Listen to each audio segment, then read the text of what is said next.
The last year has made it almost impossible to escape all the headlines on COVID and climate change, from could lockdown save the planet to COVID drives record emissions drop in 2020, to all the pictures about dolphins returning to Venice and wildlife taking over cities, or at least we told ourselves they were. But all these news have been paralleled with increased job insecurity, furloughing, unemployment, and income cuts. So given the strong link between consumption emissions and income, how can we use income data to better understand potential long-term impacts of the pandemic on household emissions? And how can we use detailed emissions data to help us with this? And so that's what I'm here to talk about today. So as Caitlin already said, I'm a PhD student at the University of Leeds, and my research focuses on estimating and evaluating household carbon emissions in the UK. Those were a lot of words already. So first here, I'm going to go through some definitions and then briefly discuss the method, some findings, and some next steps. Let's start with consumption-based emissions. What are they and why should we care about them? Consumption-based emissions are emissions throughout the supply chain, but instead of attributing them by who produces them, we attribute them by the final consumer. This includes indirect emissions, like all the emissions that go into the production of food that I end up buying, and also direct emissions, so those from driving a car. Here we're looking at UK households as end users. We should care about consumption-based emissions for three big reasons. First of all, developed countries continue to outsource production into developing countries so their production footprint is stabilized while their consumptions is still very high. Secondly, consumption-based emissions allow a demand-side mitigation.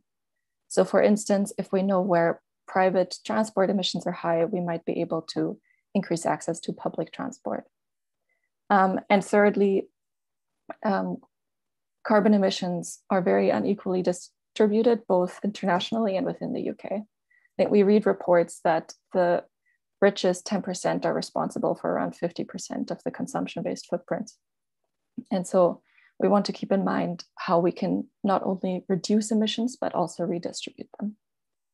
To calculate these emissions, we need a few different data sets. Firstly, we need consumption and expenditure data. In this research, we're working with the Living Cost and Food Survey, which is an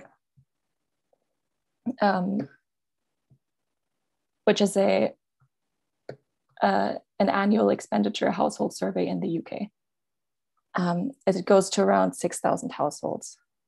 Secondly, we're supplementing this with energy data from the Department for Business, Energy and Industrial Strategy for like household energy consumption data.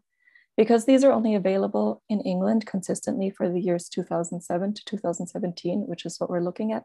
Actually, the title might have been a bit misleading and we should have talked about English households and not UK neighborhoods. Secondly, if we want to compare income to our emissions, we need income data. Here again, we're using the Living Cost and Food Survey for this and supplementing this with government reports on income changes for the year 2020. And thirdly, we need multi-regional input-output data to even calculate our footprints. This is structured into a transaction matrix containing intermediate demand and supply between industries and region, a final demand vector, and industry emissions. Here we're looking at greenhouse gases. We can use this MRAO model, in which case here we're using the UK MRAO model to calculate conversion factors of greenhouse gas emissions by pound spent, and then multiply this by our household expenditure data to disaggregate it subnationally. Thanks to a recent paper by Roger Beach and my colleagues, we were able to actually visualize this longitudinally and spatially just in one go. And we can see overall that in the UK, footprints have decreased, which actually is linked to the energy sector reducing its emissions and actually not consumption changes. But we can also see a clear regional divide between the north and the south, where footprints are lower in the north on average than they are in the south. If we compare this to income data, we see basically the same trend, indicating that these are very similar patterns. And this is also well established in the research. Indeed, when looking at the correlations, we can see that there are, for every year, at least 0.81. and that they can be kind of visualized quite easily as a linear relationship. And so as this is very much a work in progress and we're only at the start, for now, we basically just use the 2017 kind of a linear regression model to use income to predict footprints. This gives us errors of around 10%. The findings we get when looking at different types of scenarios are that, so the blue box are the 2017 emissions, just as a baseline comparison. And we can see that when we're looking at the income changes where we're including things like furloughing payments and other payment schemes from the government, at least according to the report, that emissions hardly change at all, both in November and in May. For the ones where we're only looking at reduction, we see quite a big increase in May, but then it already goes back up in November. I want to point out here that obviously our model is based on 2017 consumption, and consumption in 2020 has been hugely different with whole sectors closing down and all that. So these would be more scenarios for how we would expect emissions to be in the long run if these income changes were to happen once lockdowns end, basically. What's also very noticeable here is that while the overall footprints might have decreased slightly or more greatly in May, the distribution hasn't changed much. So we don't really see a change in carbon inequality, but only a reduction of footprints overall.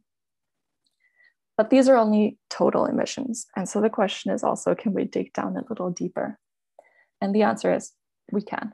So when looking at, these are 2017 emissions of different product categories, we can see quite well that some of these kind of changes between the different income deciles, and here these are MSAO income deciles and not household income deciles. I would expect them to be a bit wider if they were for households, the gaps. But we can see that, for example, when comparing recreation and culture to food and drinks, which are both kind of on the right end, we can see that recreation and culture has a kind of steeper difference between lowest and highest income decile than something like food and drinks. Another good comparison is housing and transport, where we can see that for housing, the lowest two income deciles actually have the most similar footprints, whereas for transport, it's completely the other way around. So this suggests that there might be a product level difference for the relationship between income and emissions. And indeed, when we kind of plot this on a graph with correlation coefficient on one axis and average emissions on the other one, and the different colors are different products, and the dot sizes are just the smaller ones are 2007 and the largest one is 2017. But we can already identify some clusters. And particularly, we can see that restaurant and hotel emissions, or emissions related to the consumption of these services, and those related to transport seem to be more consistently very highly correlated with income, whereas something like education and health don't seem to be too correlated at all. They're kind of in the bottom corner near the 0.1. And then the other ones seem to be slightly more spread out, with most of them being moderately correlated overall, but still to different extents. So where does this leave us then? I think for one, we can say that we might be able to improve our model by considering not only maybe a timeline, but also product level emissions, or like product level differences between the income emissions relationship. But where does this leave us with regards to kind of the bigger picture and all these articles that we talked about? I think it's important to emphasize here that a lot of these articles, at least the ones I've come across in kind of the mainstream media, focus a lot on the demand side mitigation. There's a lot of talk about people fly less, so emissions reduce. But there's not a lot of talk about the carbon inequality. And as we've seen here is that particularly if low income jobs are the ones that are affected in the long run, we will see an increase in carbon inequality. And while this might lead to an overall reductions in emissions, we need to keep in mind all three of these. And so what I hope to have shown here is that it's important to look at all three of these aspects when looking at carbon emissions, and that also this kind of data we have that's very detailed can be really important to understand where reductions come from, both for reducing emissions and for reducing inequality. Thank you very much.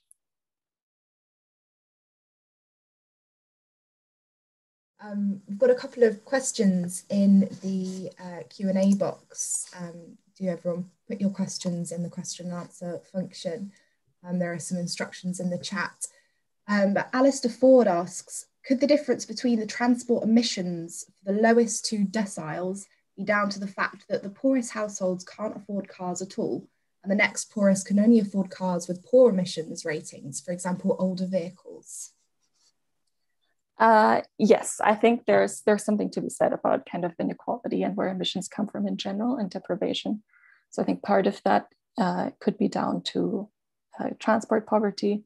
And then similarly for the housing, they might be higher because there are different factors with housing that aren't just income, right? There are some houses that are better insulated than others, which might be in like newer and richer neighborhoods, which then could lead to actually lower footprints than maybe some more deprived areas with higher levels of fuel poverty. One might not be able to heat their houses enough, and 2 might have less insulation. So there is obviously this trend with kind of income, which could be related to even just housing size and stuff like that, which would increase with income.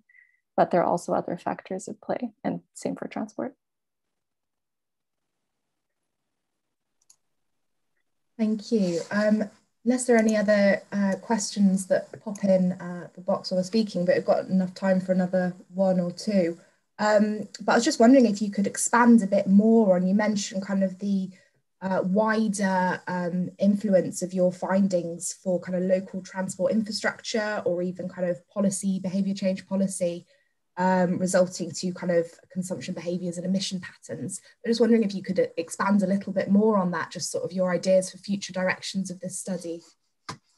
Yes, so I think the kind of COVID spin came more out of the theme for this conference. And we're just starting with this research and want to look at, I think, kind of what comes up in the last few slides, like where income is important and also where we might go beyond income, where maybe there are certain areas, because we do have such a low level data, where there might be local policies that actually help footprints, and then we would be able to see a decrease after the policy with the longitudinal thing. But I definitely still need to do a lot of research on this and also have a more detailed look at the data.